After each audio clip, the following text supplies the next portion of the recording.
Hello and welcome to the Journey to Heal online study session 4. In this session, we're going to be talking about a very important step in your journey, which is the fourth step, and that is settling the unsettled. The reason for this step and the reason I encourage you to really take time and read this chapter carefully and the scriptures involved is because I want you to acknowledge and process and release any emotions involving anger or resentment. It's really important to the healing process.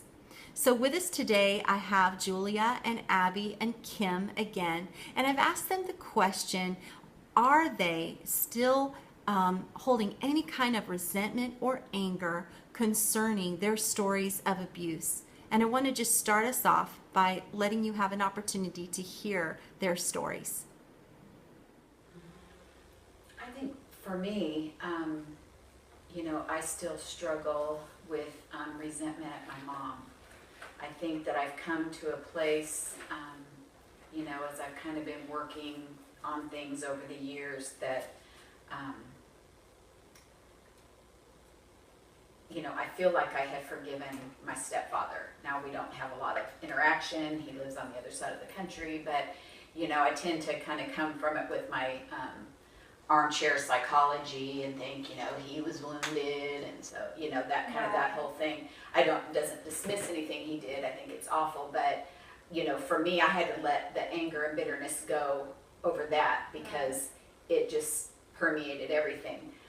But tougher for me has been, letting go of the resentment towards my mom because, as a mom and having my own children, I just, I don't understand, it's hard to wrap my mind around her not, suspecting something, seeing the other things that went on and not stepping in and doing something about that. So that has been really tough for me. And, we do not discuss the abuse that much because it's not really an area that she wants to go to. But some time back, had an opportunity where she broached the subject. Really? And I had been waiting for the Lord to, I didn't know how to approach her. And so I was just like, Lord, just let me know when it's the right time. And so it presented itself where she actually asked me. And I was like, very good. I immediately went to, I'm not ready for this, but I asked you to do it. So okay, I'm going to go with it. And I managed to stay very calm, but it got really, really ugly. Really ugly. And she was defensive. And I get that now that some time has gone, but it ended horribly ugly. She said some really, really hurtful and unnecessary things. So I had heard about, writing a letter and, you hear about writing things down and giving it to people or not giving it to them.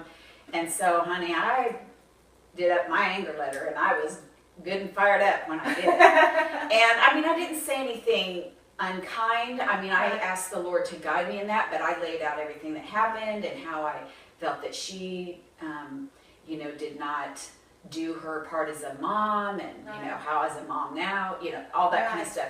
And I sent it to her. Good. We did not talk for probably almost a year. Yeah. And I just had to let it be, and because everything I said was true, nothing that I said was unkind, but I just had to let her, I had to give it to her and let her do what she was going to do with it. And little by little, she would start to call, and then it was Christmas, and we got together. And I have to say that it's not totally healed, but my mom's relationship and mine is much, much better than it was for a long time. I don't feel that as much resentment. I'm sure there's some, residual, but I can't imagine finding out from my child that something like that had happened. And I'm sure that I would go into defense and denial and shock and all that kind of stuff. So I'm trying to look at it from her point of view, and yet, that mama bear in me is like, this would not happen to my child.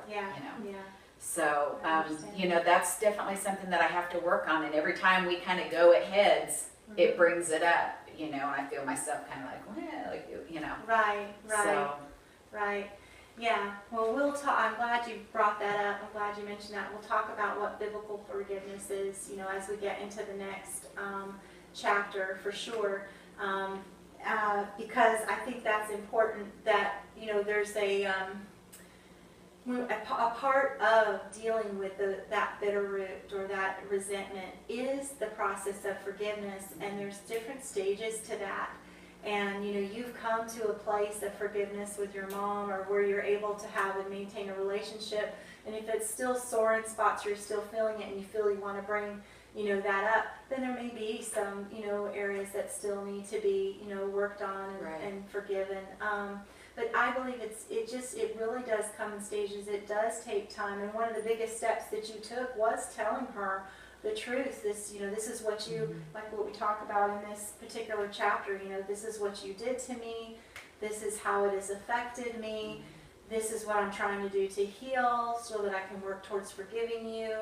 And, I don't expect anything from you. You just need to know where I'm at today. right. And doing that is very freeing, even Well, it whether- gives it to somebody else It- instead of carrying it around yourself and Yes. just like, okay, here, you carry it for a while. It does. So continuing on, what has God revealed to you through this chapter? Abby, would you like to share? Well, I think I was really surprised at how angry I was at my parents.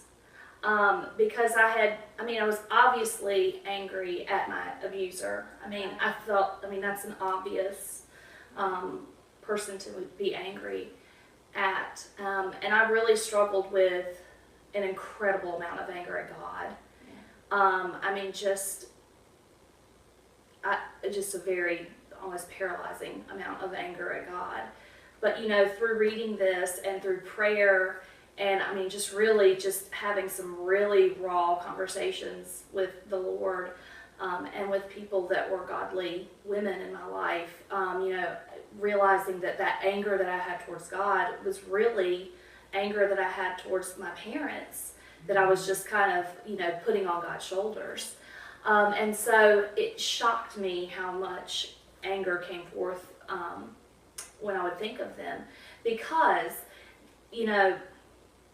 this one experience is very different from the rest of what I experienced with my parents. Right. The rest of my childhood, my parents, they were my greatest cheerleaders. They were the biggest supporters. They were my biggest fans, and they, always loved and supported everything. But this one area, they really got it wrong. It just happens to be like a huge area. It's just one area, but it's huge. And so it almost felt like I had two sets of parents. Like I had this one set of parents that just, completely dropped the ball and didn't defend me and didn't help. When I talked to them about this as a child, nothing came of it.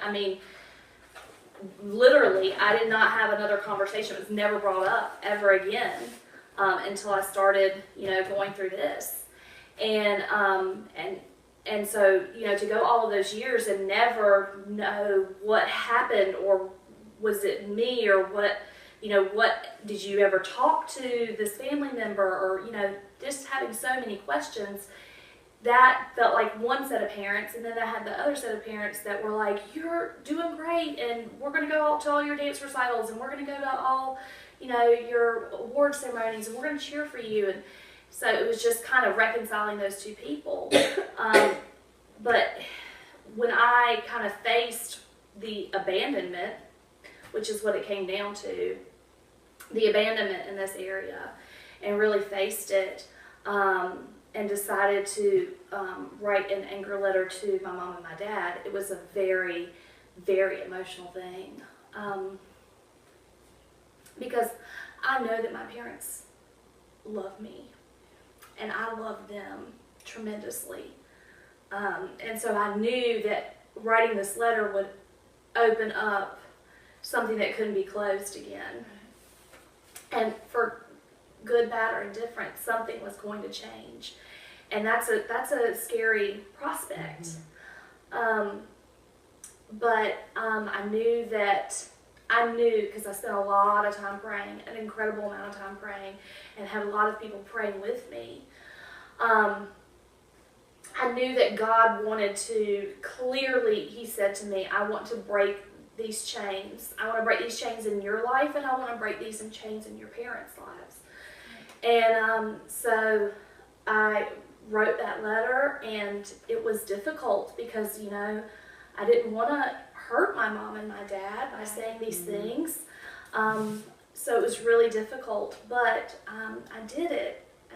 I was obedient to what God said, and I felt very peaceful about being obedient in what was written in the letter too, and just really seeking God and asking Him to kind of move the pen for me. Yeah. And so I did, and they responded magnificently. I'm so glad. I'm so glad. They sent letters back, and they said everything that I needed to hear. That's so good, Wow. Abby. And it That's was so it was miraculous. That's And wonderful. and I even told them, because I called them later, and I told them, you guys, you got it wrong when I was a kid, but you got it really, really, really right this time. That's so good. And so just, it's incredible how much healing God did in that short little bubble of time. Yeah. It's really, really incredible how, you know, you go from not mentioning something ever Right. in a lifetime Right. to just throwing open the curtains Yes. and just letting all that light pour in, and how God just, he capitalized on that and just healed so much. And there's just so much more, I don't know, there's just so much more freedom, Yes. and there's so much more conversation and transparency. And, you know, it is probably so far the most healing part of what, of going through these steps. It really has been such a blessing. It's a gift, and it's a gift how God redeemed that situation. Yes. And that is the true definition of redeemed. He exchanged this awful, terrible thing, and he exchanged it for this beautiful, healing, Yeah. and peaceful. Between your parents. Yeah, it's incredible. It's incredible. And that's the way he works, you know. Yeah. And it won't be like, you know, you just shared, you know, your mother didn't respond well to that letter. When I told my mother the first time about, you know, how negatively her betrayal when I was 15 really impacted me. You know, I was 40 years old, and she had asked me, she's like, how can we have a relationship? You know, why are we struggling? And I talk about it in the book, and you know, I could feel the same thing, like the Lord was like, okay, this is, you know, because I had been praying too, you know, please, I mean, for a long time, journaling and writing and talking to her in the shower, you know, by myself, you know, in the car, having arguments with her Rehearsing, by myself, just really rehearsing it over and over and over, what, not just what she did, but the other things that she was doing that was just making that real tender place just hurt worse. And it's like I hear the Lord just like, okay, this, you need to tell her the truth. And so, and that's the truth. I mean, it is just so, it is freeing. It is. It's not easy, and it's hard, and it's icky sometimes, you know. But if you can get it out there, it just relieves so much pressure and burden and weight that we're carrying around, like you said, for years. Right.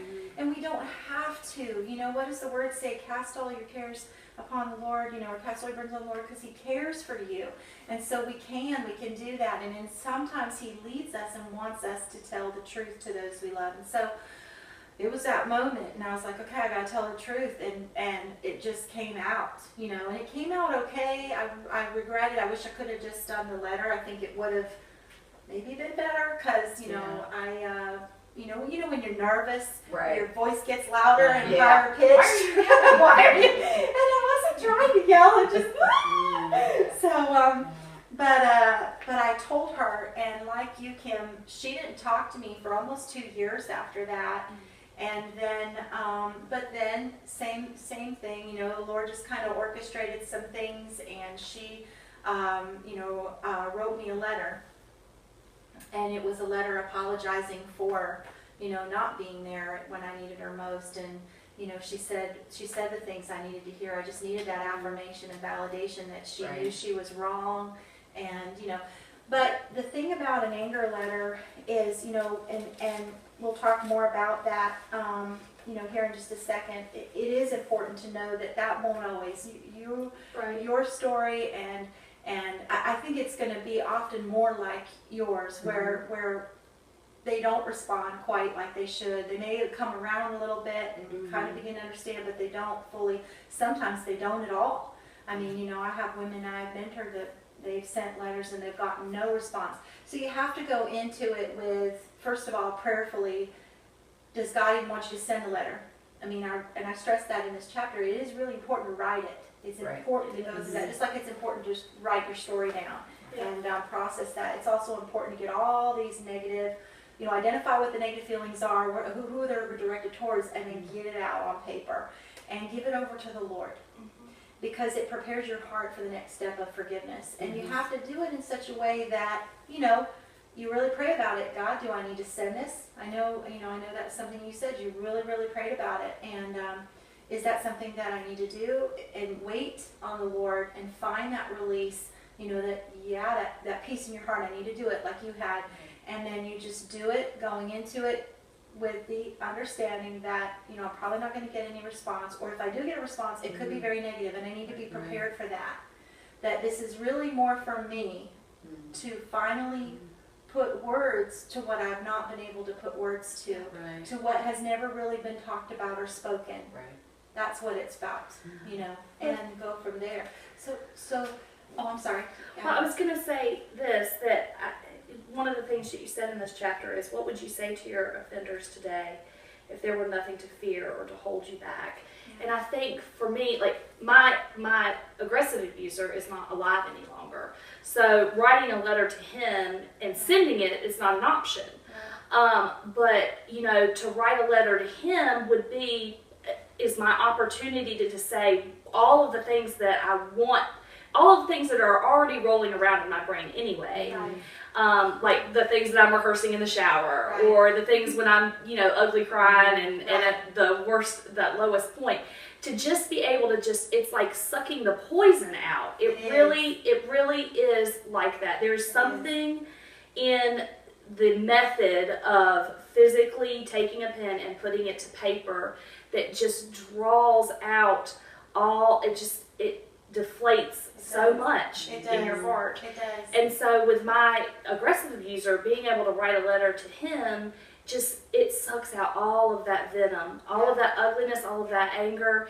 And like I said, I can't confront him at this point, but it's not about him for that in this instance. Right. It's about me. And it's about, do I want to let what he did to me so long ago continue to have such a hold over me? Right. Yes. Right. Yeah. Of joy, of the extraordinary life that I could have, so get it out. Yeah. Get it out. Push through and get it out. Yes. As hard as it may be. There is a phrase that an old pastor friend of mine used to say, and that is, hurting people hurt people. And you know what? That is so true. I'm sure that you've done it. I know I have done it. When we're hurting, we tend to hurt others. And we don't mean to, but we do. And especially when we're holding bitterness and resentment, we can oftentimes misplace that and take it out on other people, including those that are closest to us and those that we love the most. So it's really important to take time to identify any anger or resentment that you might carry because of your story of abuse. And so part of the process of identifying that, is to kind of, as I had said in a previous session, is to identify who it is that is to blame for your abuse. That list that I had you make of who you are powerless against. You want to kind of take another look at that list And maybe you already know in your mind who you hold the most resentment towards. But if you're not sure, take a moment and take a look at that list. Who were you powerless against? Who were your passive and aggressive abusers? And as you take a look at that, sort of prioritize who it is that is at the top of that list that you feel the most resentment for, that you hold the most responsible for your story of abuse, and start there. It's important to identify the person or persons that you are most resentful towards. And then the next step in terms of dealing with that hidden anger and resentment is to release it. And so that's kind of what I want to talk about more now today. And that is finding a healthy way to release those feelings of anger. And the way that I describe in this chapter to do that is to write what I call an anger letter. An anger letter is very simply that. It is a letter that describes what it is that you are upset about. And this letter goes to the person that you feel the most anger towards. Start there, and then if you feel that you need to write an anger letter for other people in your story, other either passive or aggressive abusers, you can take an opportunity to do that as well. Now, I just want to say this real quickly as I describe also in this chapter. I'm not encouraging you to send this letter. I believe that you need to prayerfully consider if you're actually going to confront your passive or aggressive abusers in that way. What I am encouraging you to do, though, is to release those feelings of anger and resentment in a healthy way. Excuse me. And this anger letter is a way that you can do that. You know, for me, I journaled. I journaled a lot about the bitterness and resentment that I had towards my mother in particular because of her betrayal. And I talked to you about that in this chapter. But then eventually I recognized that all of that journaling was helping me to process that emotion so that I could eventually share that, how I felt with my mother. And I did pray about it, and I asked God to open the door for that kind of discussion with her, and he did. And I talk about that in this chapter, you know, through the phone call that I had with her. So I don't know how this is going to look for you or how God is going to use this in your story. All I'm concerned about right now is that you take time to identify those feelings of anger and resentment, where they're coming from, the root of them, and then to find a way to release that. And so this anger letter, let's just talk about this anger letter for a moment.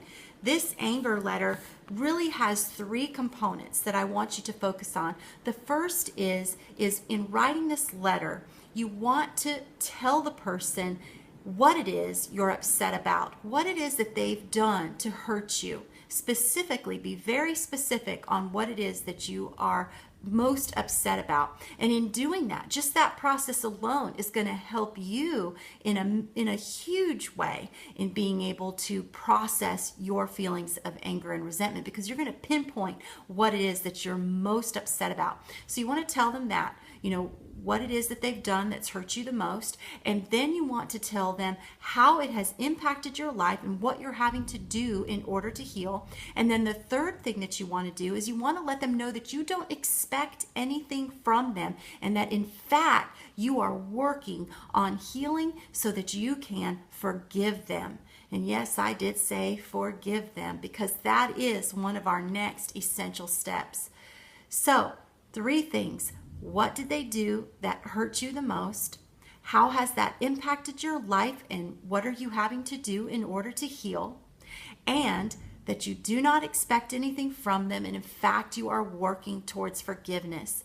As you take time to write that letter to the people you're most angry with, you are going to process that emotion of anger and then and those feelings of resentment. And then I encourage you to prayerfully consider whether or not you should actually send that letter. You know, God will open the door if it's meant to be open. He will give you a peace about whether or not you send it or don't.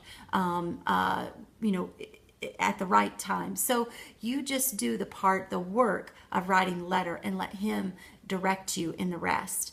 And in the meantime, friends, you know, this week, one of the most important things you can do for yourself, again, is just get in the Word. I provide in the Journey Essentials 5 scriptures for you this week that really talk about the importance of dealing with anger, what God says about anger, and what we need to do in order to deal with it. And so I really want you to spend time in the Word, and I want to close us out today with a scripture in your Journey Essentials that's really, really important to take note of. And that scripture passage is found in Hebrews 12:15, where it says, "See to it that no one falls short or misses out on the grace of God, and that no bitter root grows up to cause trouble and defile many."